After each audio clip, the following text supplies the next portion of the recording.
Vamos para mais um Primeira Hora do Agro de hoje. As bolsas operando mistas aqui com relação às commodities, pelo que eu estou vendo nesse momento. Ontem foi um dia negativo para algumas commodities, com exceção do óleo de soja. O óleo de soja estão com os estoques muito baixos nos Estados Unidos, são dos esmagadores e processadores de soja por lá, então os estoques muito baixos acabam sustentando as cotações dentro do território norte-americano. Hoje está realizando um pouquinho, mas foi basicamente a única commodity que subiu ontem. Milho caiu, trigo caiu, soja caiu. Aqui no Brasil também nós tivemos queda no milho, queda na arroba do boi gordo, o café caiu ontem também. O petróleo teve um dia muito negativo após o anúncio de que o governo americano vai vender mais 15 milhões em dezembro de suas reservas estratégicas. Hoje a gente vai falar um pouquinho sobre essa questão do petróleo, e hoje o mercado já começa a voltar um pouquinho. O DX ontem também caiu abaixo de 112 pontos, o dólar nosso caiu quase 1% ontem.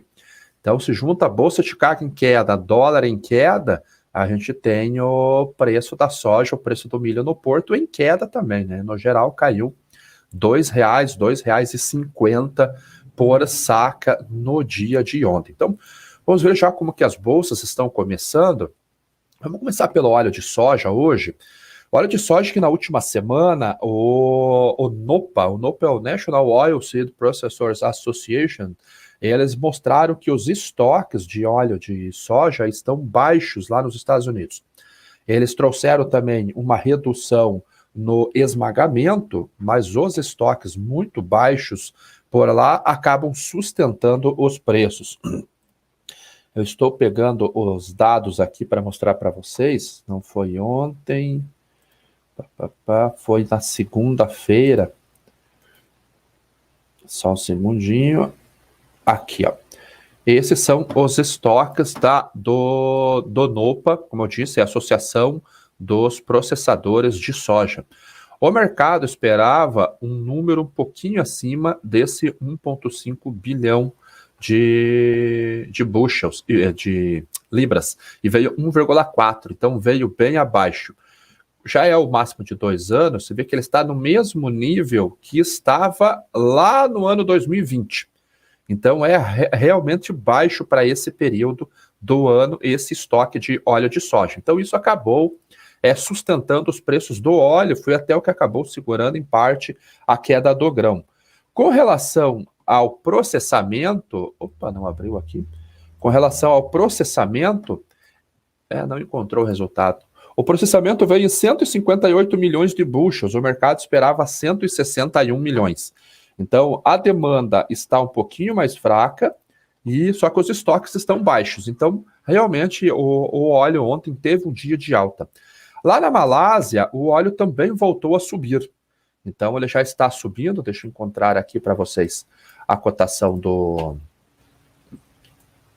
só um segundinho, do óleo de palma. Essa é a cotação de hoje, ó, subiu 2,26.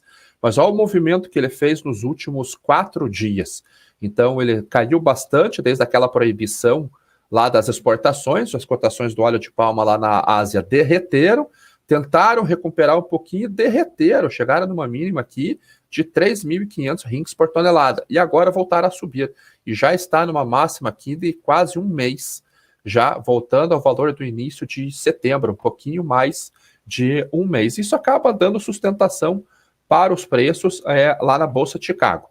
Hoje o contrato mais curto subindo 0,44, que é o dezembro, e o contrato maio, próximo vencimento, caindo 0,4%, ou seja, está acentuando um pouquinho esse spread. Claro que esse começa a ir já para o vencimento, esse daqui passa a ser o próximo contrato à vista, mas aumentou um pouquinho esse spread. Porém, quando nós olhamos para os vencimentos mais longos, o spread está diminuindo. Você vê que a queda aqui é mais forte do que aqui. Então, a gente tem um spread ainda, há uma certa restrição de oferta que veio lá do passado, ele não se adequou ao mercado, mas ele já começa a dar sinais que vai ter mais oferta de óleo vegetal nesta temporada do que na próxima temporada. O farelo, ele caiu ontem também, já fazem uma, duas, três, quatro, 5 sessões hoje de queda. Ele teve aqui 2 semanas de uma queda muito forte, tentou recuperar e voltou a cair essa semana. Hoje, agora, está caindo 0,55 a $395 a tonelada curta. Qual que é o impacto que o óleo e o farelo exercem na cotação do grão? Isso daqui, dependendo da margem que nós tenhamos, ele vai reduzir a demanda da indústria. Aonde que nós vemos isso? No oil share, que é a participação das cotações do óleo na cotação do grão. Olha como que ele voltou a ficar acima de 46%. Então ele chegou a atingir uma máxima de 50%, isso daqui é a margem da indústria. Então isso daqui fica muito ruim, realmente.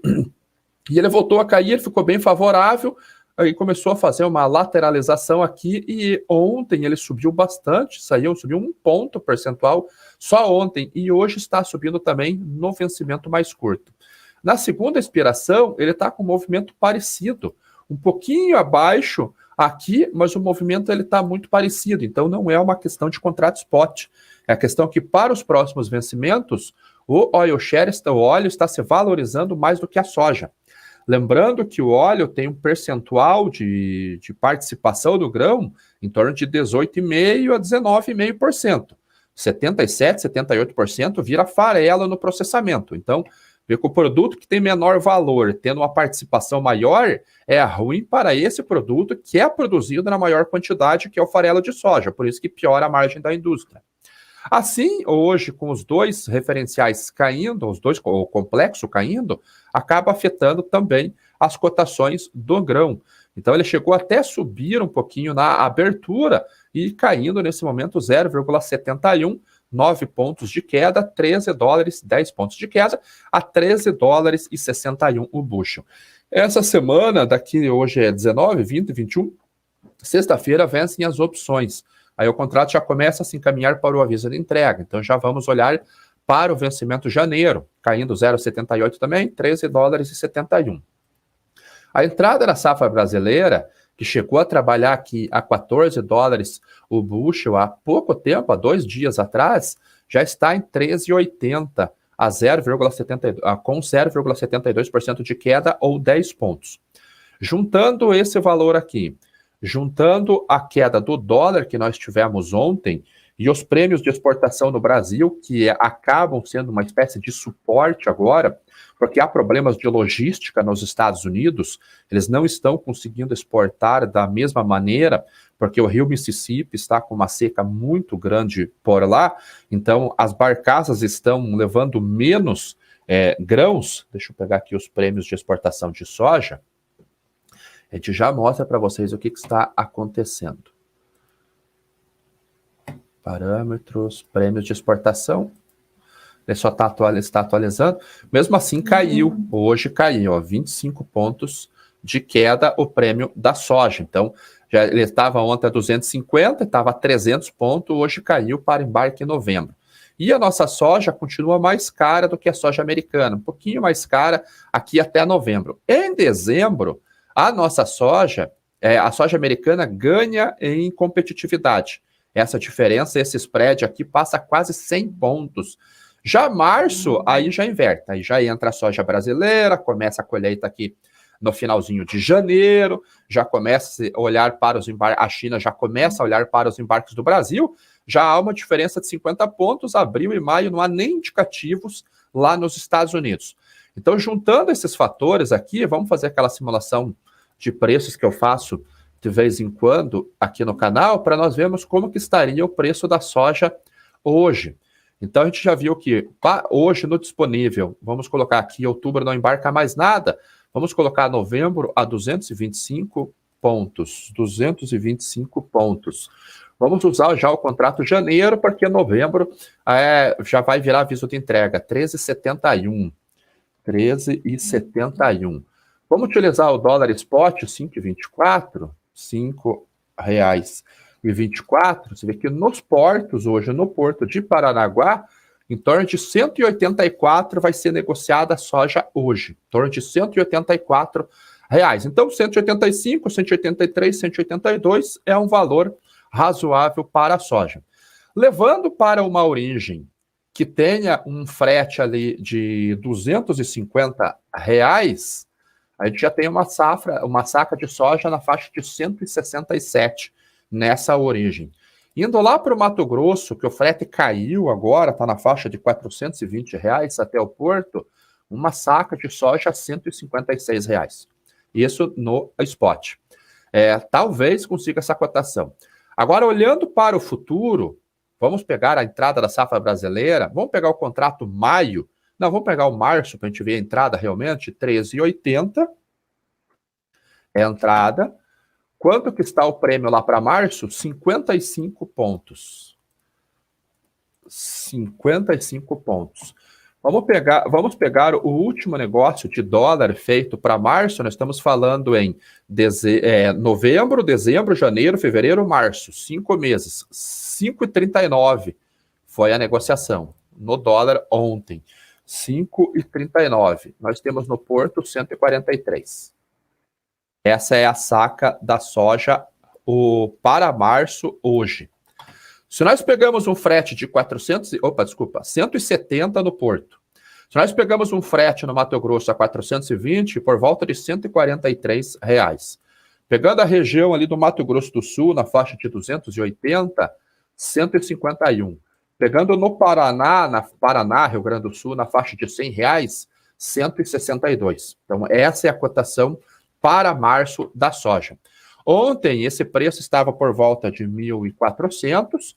O prêmio de exportação, ele não caiu, ele estava igual, só que o dólar estava na faixa de 5,42. Então, a gente tinha uma safra, isso mesmo. Nós tínhamos uma saca ontem a 173, então vocês viram que ele caiu basicamente quase R$3. E hoje ontem no Paraná estava 165. No Mato Grosso, que nós tínhamos usado 420, a 146. Então houve realmente uma queda de R$2, R$3 para hoje, como os referenciais de hoje.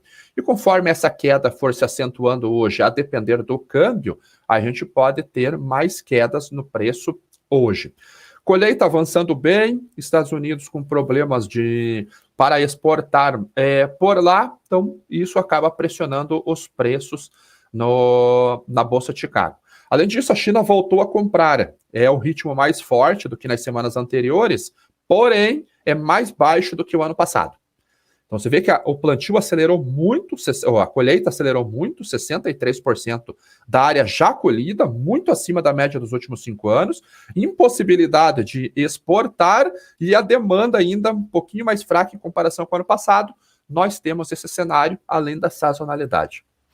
O milho, ele tem um cenário relativamente parecido.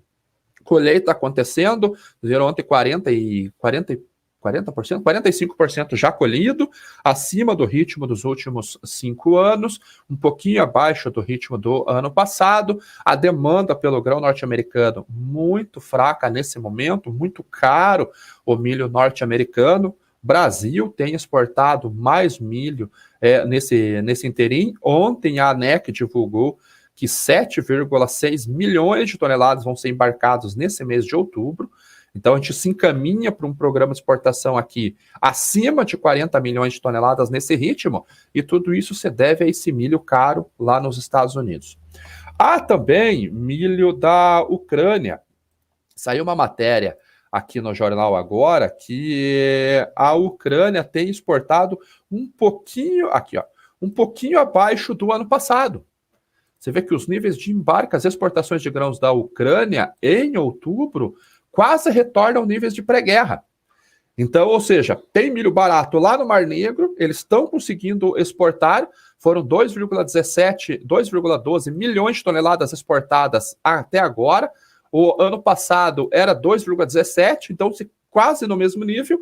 Milho ucraniano barato, milho brasileiro mais barato que os Estados Unidos. A Argentina não tem mais milho para exportar, já deu as cotas de exportação lá da Argentina já totalizaram, então os Estados Unidos é o que tem o milho mais caro no mercado. Então isso é negativo para a Bolsa de Chicago e é esse movimento que nós estamos vendo aqui. Para o ano que vem, nós temos um cenário de aperto. Aí muda a dinâmica, o mundo vai precisar de milho, o Brasil se candidata a ser um substituto realmente para a Ucrânia, mas a Ucrânia não vai continuar exportando, o mercado não está animado com a continuidade do acordo, sim, mas o plantio lá vai cair. Então, o plantio vai cair. Então, ó a produção de milho aqui, que a Karen Brown fez o levantamento. Isso foi o ano passado. Esse ano, olha onde que vai estar. Vai estar um pouquinho acima de 2020 e 2021, mas vai estar abaixo de 2019, 2020, 2018 e 2019. Quase no mesmo nível de 2013 e 2014. Então, eles vão ter menos milho para exportar. E o Brasil vai ter esse milho se tudo der certo com o plantio realmente. Então, por mais que a Ucrânia consiga continuar exportando, ela vai ter menos oferta do que teve na última temporada. Então, o Brasil se candidata seriamente a ser um grande exportador e termos um volume muito grande de exportação. Agora, se der problema com a safra americana, que começa a ser plantada em maio, se der problema com safrinha aqui no Brasil, aí esses preços aqui podem subir muito. Quem sabe aí 9, 10 dólares o bucho, que seria um recorde. A máxima do milho não foi no superciclo da China. Não foi em 2008, foi em 2012.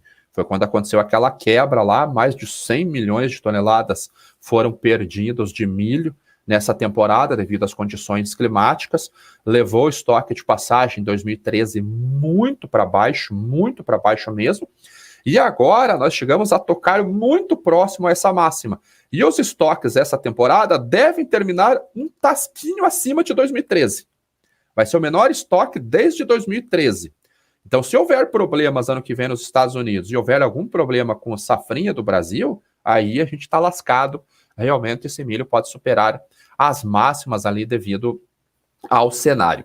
O trigo hoje está subindo novamente, então ele está fazendo quase que uma correção técnica, nós podemos colocar aqui, ele caiu bastante nos últimos dias, agora ele está subindo só um tasquinho aqui, 0,62, 8 dólares e 54 bushel. O vencimento março, 8 dólares e 72 o bushel a 0,55. Plantio de inverno nos Estados Unidos tem avançado, um pouco atrasado, mas tem avançado bem por lá. As condições também, infelizmente, não estão as ideais e nós temos uma sazonalidade de alta aí com o pico em maio.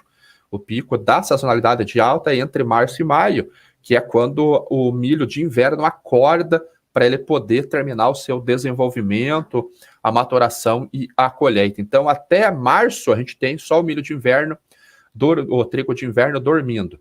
Estados Unidos já finalizou a colheita do trigo de primavera, a Austrália está com problemas, a Argentina está com problemas, a gente passa a ter uma sustentação de preços para o cereal e, em parte, ele deveria sustentar as cotações do milho. Mas a gente está com fundamentos um pouquinho diferentes nesse momento para as duas commodities.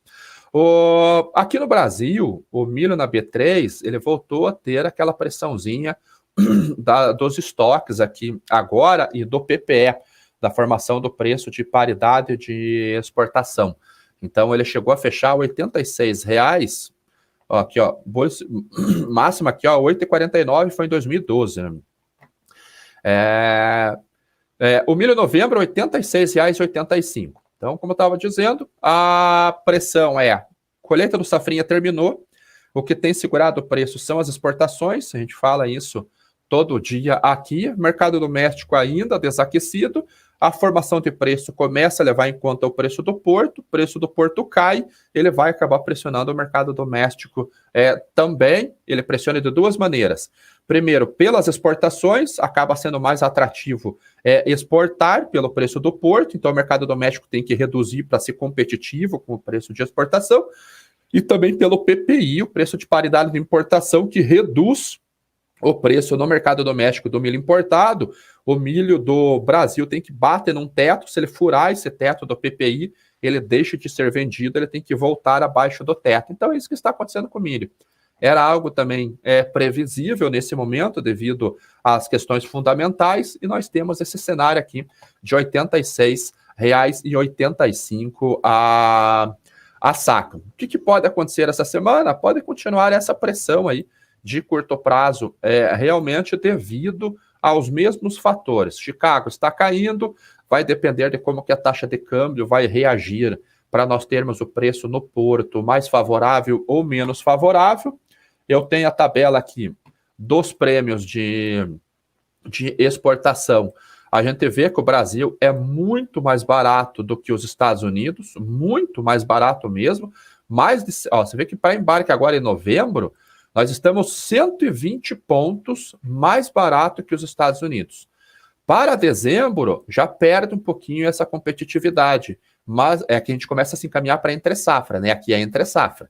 Perceba que o nosso prêmio aqui ele vai subindo, conforme a gente vai avançando para entre safra. 45, quase dobra, 85, daí ele já cai para 28.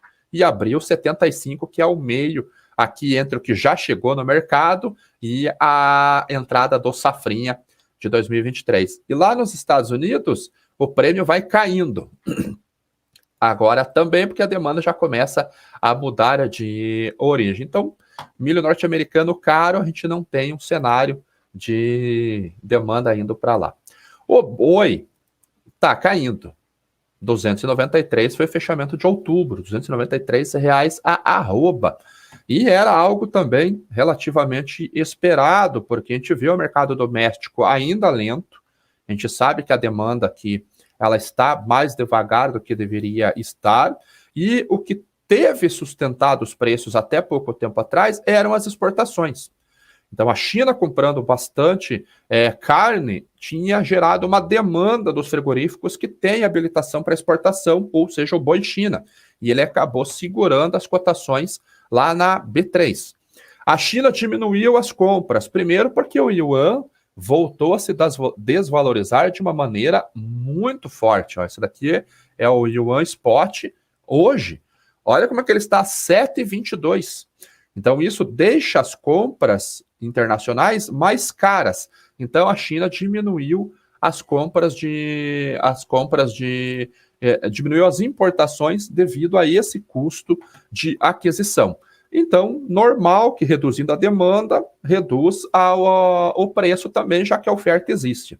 Frigoríficos, eles continuam ainda com as escalas relativamente confortáveis, há regiões aí com 15 dias de escala, então no curto prazo a gente pode ver ainda, ou continuar vendo essa pressão de preços, mas no fim do ano eu ainda tenho esperança que a arroba volte a subir por causa daquilo que todo mundo sabe, Copa do Mundo, festividades no final de ano. Em São Paulo, continua o boi negociado para o mercado do México, R$270, R$280 a prazo, 290. O boi China, Minas Gerais, 285, 290. Goiás já na faixa de 250, 255. Mato Grosso do Sul, 265, 260 lá no Mato Grosso. Aqui no Paraná, R$280. Tocantins, 260. Pará 250, 255. Então, realmente pressão nos preços da arroba do boi no curto prazo. Café que tem caído bastante nos últimos dias. Olha a queda que ele fez essa semana, 0-0 nesse momento aqui. Ele estava operando em alta, agora ele voltou a ficar no 0-0 e o próximo vencimento março, uma queda de 0,11. E a safra brasileira, o pico da safra brasileira é 185, subindo 0,38. O café não tem um cenário apertado? Tem uma oferta curta. Não dá para dizer que está apertado, não é pelo menos o que o mercado está entendendo. Está uma oferta menor do que deveria estar. Mas a esperança é que venha uma safra boa do Brasil, devido às condições climáticas. Está chegando o café da Colômbia, está chegando o café da América Central, está chegando o café do Vietnã. Mas é uma oferta menor, Alessandro. Mas o comprador não está comprando, não entende isso. E não é de hoje que ele não está comprando. Ele está comprando dividindo as origens. Então, em muitas origens, ele não usa a bolsa para fazer a compra. Ele vai comprar com valor direto no físico, trava o valor direto no físico, não usa o derivativo. Então, é isso que está acontecendo no café. É uma oferta menor, mas tem oferta chegando no mercado, tem uma perspectiva de boa oferta chegando no mercado.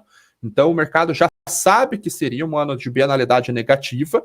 Então, a oferta que vai chegar, se chegar dentro da expectativa de mercado, o mercado já antecipou o movimento. Se houver uma redução, aí o mercado pode reagir para cima. Se houver uma oferta maior do que a expectativa chegando no mercado, o preço volta a cair. O fato é que ele veio abaixo de 200 pontos. Eu não esperava que ele viesse tão baixo.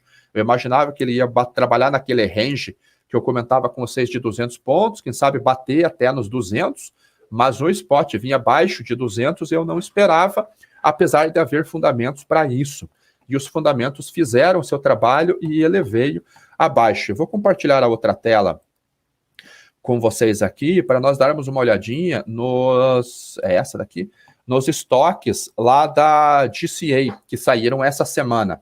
Então, os estoques tiveram uma redução de 71 mil sacas e eles estão nesse momento em 6.378.000 sacas. Mas olhem por essa linha vermelha que não é o mais baixo. Já teve anos com estoques muito mais baixos.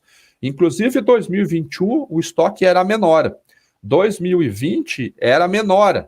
2019 e 2018 que estava maior. Olhando em Nova York, você vê que os estoques em Nova York estão acima sazonalmente de outros anos.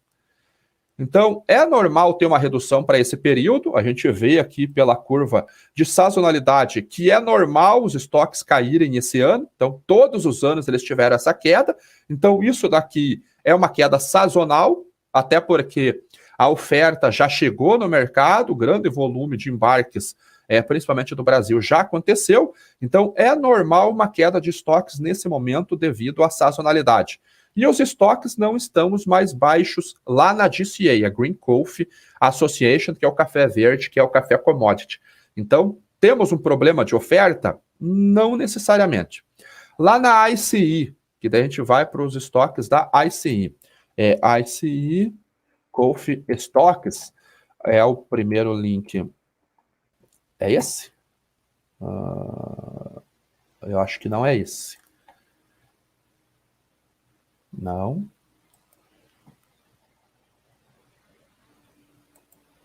Será que é esse? Não lembro onde que é aqui. Eu tinha esse daqui. Mas eles estão abaixo de 400 mil sacas. Então, lá na ICE realmente está baixo. Mas o mercado parece que não tem olhado muito isso, até por essa expectativa de chegada de estoque ao mercado. Então, basicamente, esse é o cenário que nós temos para o café. E para fechar aqui, o dólar DX hoje subindo 0,84 a 112 pontos, e o petróleo recuperando da forte queda de mais de 3% ontem, subindo 1,29 a 83 dólares e 89 o barril. O problema do petróleo não é petróleo, é diesel. É diesel. Eu fiz para quem é assinante do Commodities em Foco, deve receber um relatório que eu fiz para a Inside ontem. Então, já sai um panorama do mercado, é um estudo de quase 9 páginas sobre o cenário do petróleo, realmente o que eu acho que deve estar acontecendo. Ele deve sair entre hoje e amanhã. Então, pelo que eu vi hoje aqui, a pergunta do Maico aqui só, o Brasil pode se beneficiar no mercado de milho com esse problema de logístico? Talvez, porque a gente não tem ainda a habilitação para exportar para a China. Foi assinado o acordo lá, mas está uma enrolação do caramba, uma burocracia forte para a gente conseguir exportar, talvez para o safrinha, de um pouquinho antes do safrinha de 2023, a gente consiga exportar para a China. Então, eu acho difícil utilizar esse problema de logística nos Estados Unidos para o milho aqui. Pode ser até desfavorável, se for olhar bem. Vamos dar o like, pessoal, então. Aqui, 78 likes só na BMC, só. Precisa dar o like já. Deixa eu ver as perguntas aqui. Eu não sei como que o pessoal gosta tanto de falar de político e não fala de política. Brincadeira. Então, é isso daí, pessoal. Então, o like aqui, 79 likes no meu canal, só 277 pessoas assistindo, e na BMC 78. É isso aí, pessoal. Então, vou agradecer a todos, muito obrigado. Agora vocês ficam com o Morning News? Não, agora o programa da BMC chama-se Pré-Market. Ele vai começar já. Daniel Morales já está a postos lá, então fique agora com o Pré-Market na BMC News com meu amigo Daniel Morales, e nós voltamos amanhã na primeira hora do ar.